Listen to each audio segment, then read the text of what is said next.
Okay, Jim? Healthcare. Healthcare is a budget buster for most local towns and most businesses really now.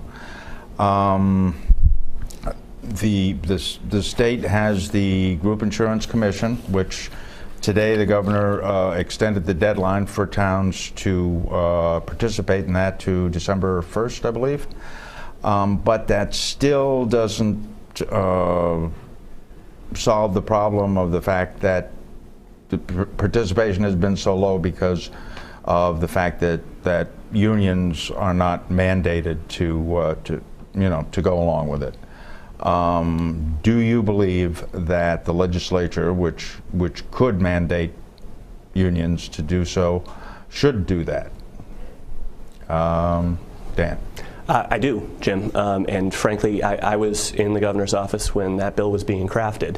My former boss, Kerry Healy, had a lot to do with that legislation, with pushing it, with crafting it. And that legislation, as it was built by a bipartisan coalition and frankly, a private-public sector coalition, did not have a union veto. It's not that unions aren't forced to go along. They have an absolute veto. If a town says they want to join the GIC, if they identify cost savings, the GIC, the General Insurance Commission, the state's pool, municipal unions have an absolute veto. And actually there was a story this week about Quincy, which just joined, but at a high price, which shows another wrinkle to this issue. Quincy had to reopening bargaining with its unions. So to get their sign-off for joining the GIC, they had to increase salaries and other benefits, which almost negates the savings to the town of joining the GIC. So it's an unworkable system right now, and absolutely, I would support changing that. It's how it was originally set up. Carol, Yeah. same question. Sure. And this question has come up before, and I believe strongly, and even more strongly, it goes back to the question you asked about, changing positions. I believe more strongly, I guess, in this GIC option now than I did before. Clearly, we need to free up some of those funds locally for use in other areas like education. I believe that the unions, quite frankly, have a greater incentive now, given our current economic situation. The more money that's spent on healthcare, it means the less money that's able to be spent on jobs. So I think this provides an opportunity to be more aggressive with the unions and move them into the GIC plan. I would certainly think that we could do that without taking the step of actually mandating that. But if necessary, I think we do need to take that move. There's some common ground. Michelle, you're up.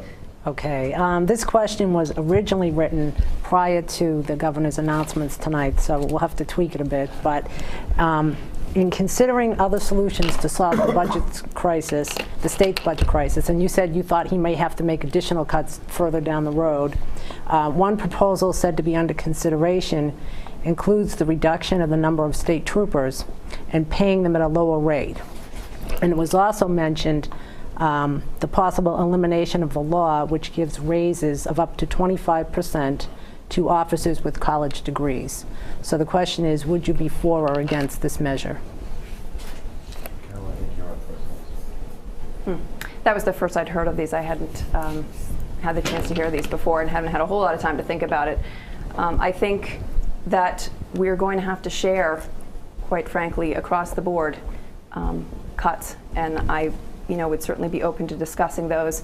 I can't say here tonight that I would be in favor of them, but I think nothing has to be taken off the table at this point. We need to do things differently. Dan, same question.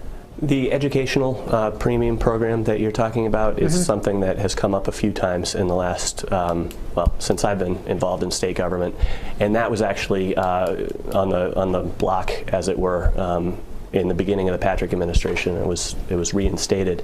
That's the kind of program, to my mind, that conceptually it's a very good thing, encouraging troopers to get an advanced degree in an area of study that is pertinent to their duties. Makes sense. Whether a 25% premium on their pay makes sense in these times, I don't know what the numbers are, but that strikes me as probably it doesn't. But I also know from having seen analyses of that program that there's all sorts of tightening that could be done to that program, such that, my understanding is there are people who get degrees in things that have nothing to do with their work as state troopers, very easy degrees to get, and things like that we ought to tighten down and maybe look at eliminating the program if it doesn't have benefits on the other end. Okay. Mr. Kleinkopf. All right. Are we on time? We're doing well. We're doing well. Okay, very We've got good. one more question round here before we allow the candidates to question each other. Very good. This question has to do with the gas tax. Basically, what is your position on the gas tax and why? And if you support the gas tax, do you see it as a substitute for raising tolls on the Mass Pike or in addition to increased tolls? If you support neither, where will the money come from to support our road infrastructure, which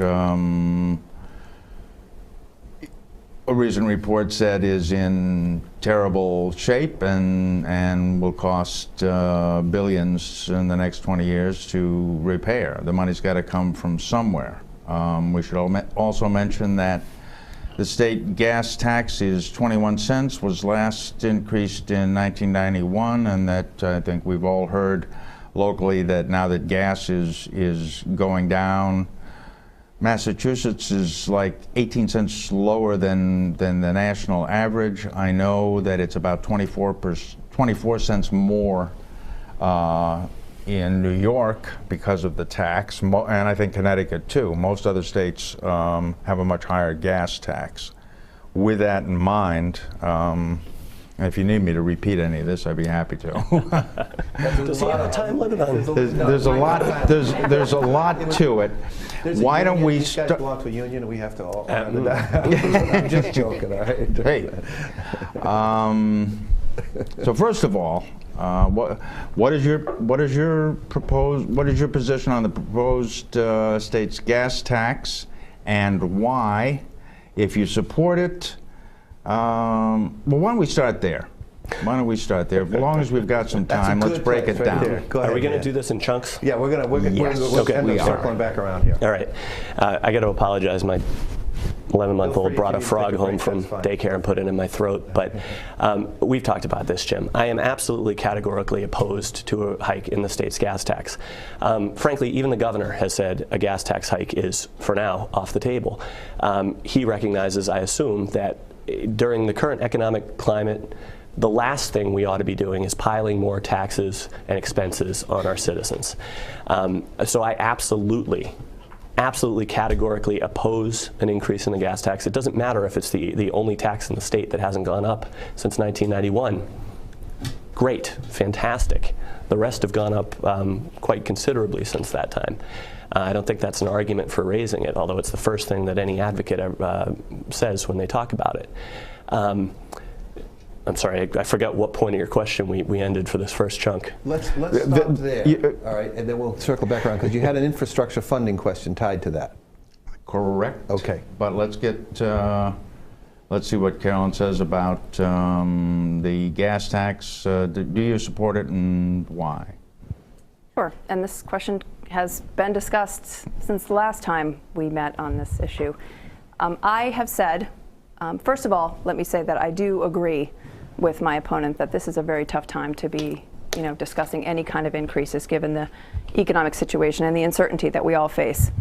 That said, one of the better instances of government that I've seen is the Transportation Finance Commission report that was issued back in 2007, which laid out the challenges that we face with funding our transportation infrastructure and also the terrible conditions of our roads and bridges.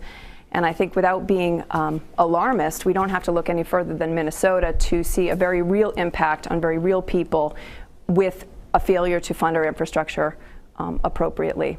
So what I have said, the Transportation Finance Commission report suggested an increase in the gas tax as a possible solution along with a number of other recommendations. I will not at this point write any recommendations off the table, especially when it comes to an issue of public safety. I will certainly keep in mind the very difficult financial situation that we are in, however, and be judicious about that.